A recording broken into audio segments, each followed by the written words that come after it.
အားလုံးပဲမင်္ဂလာပါ Brave MM Channel ကနေပြန်လည်ကြိုဆိုလိုက်ပါရရှင်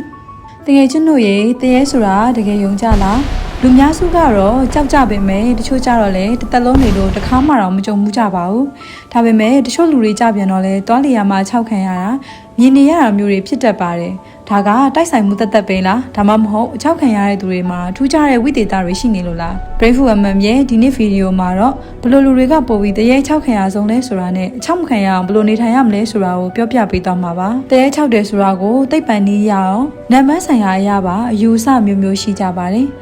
နန်လောကသားတွေကတော့လူတိုင်းကို6လန့်နိုင်စမ်းမရှိပါဘူးအဓိကအားဖြင့်ဒီ၃မျိုးသောလူတွေကသူတို့ရဲ့ကြီးကပ်မှုကိုပုံပြီးကြုံတွေ့ရတတ်ပါတယ်နံပါတ်1ကတော့စိတ်ဓာတ်ကြပြီးစိတ်အားငယ်နေသူများပထမဆုံးတစ်ချက်ကတော့စိတ်ဓာတ်ကျနေတဲ့သူတွေပါနန်လောကသားတွေကလူတစ်ယောက်ရဲ့စိတ်ဆွမ်းအင်နှိမ့်ကျနေချိန်မှာပို့ပြီးချီးခဲ့ရလွယ်ပါတယ်သင်ကအယံဝမ်းနေနေတာစိတ်ညစ်နေတာဒါမှမဟုတ်လူကအယံပင်ပန်းနှွမ်းနေတဲ့အခါမျိုးမှာတင့်ရဲ့ခုခံတဲ့ဆွမ်းကကျဆင်းနေပါတယ်ဒီချိန်ကသူတို့အတွက်တော့တင့်ကိုလွှမ်းမိုးဖို့ခြောက်လန့်ဖို့အကောင်းဆုံးအချိန်ပါပဲတစ်ချက်ကတော့အာယုံခံစားမှုအလွန်ထက်မြက်တဲ့သူတွေပါတချို့လူတွေကမွေးရပါအာယုံ6ပါးထက်မြက်ကြပါတယ်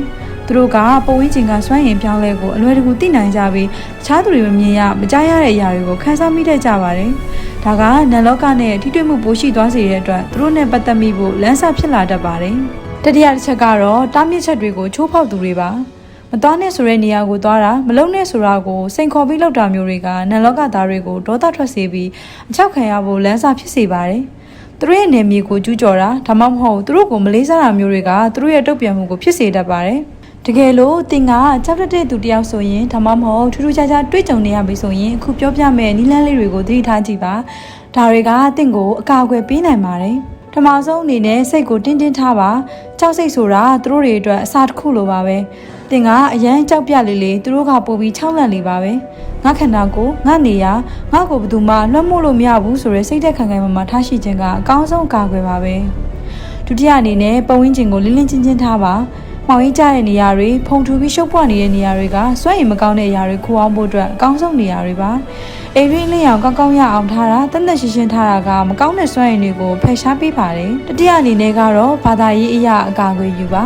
မိမိယုံကြည်ရာဘာသာအလိုက်မေတ္တာပို့တာဂါရတော်တွေရွတ်ဖတ်တာကအလွန်ထိရောက်ပါတယ်မေတ္တာတက်ကအလွန်အေးမြတဲ့စွန့်ရင်ဖြစ်လို့ကြမ်းတမ်းတဲ့နန်လောကသားတွေတောင်မကတ်ရဲပါဘူး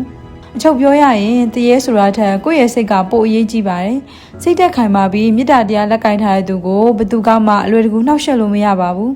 တကယ်ချင်းတို့ရောတကယ်ပဲခြောက်ခံရဘူးလားကိုကြုံခဲ့တဲ့အတွေ့အကြုံရှိရင်ကွန်မန့်မှာပြောပြသွားကြပါဦးအခုလို့စိတ်ဝင်စားစရာအကြောင်းအရာတွေကိုအမြဲကြည့်ရအောင် like and subscribe လုပ်ထားဖို့မမေ့နဲ့အောင်နော်နောက်ဗီဒီယိုတွေမှာပြန်တွေ့ကြမယ်အားလုံးကိုကျေးဇူးတင်ပါတယ်ရှင်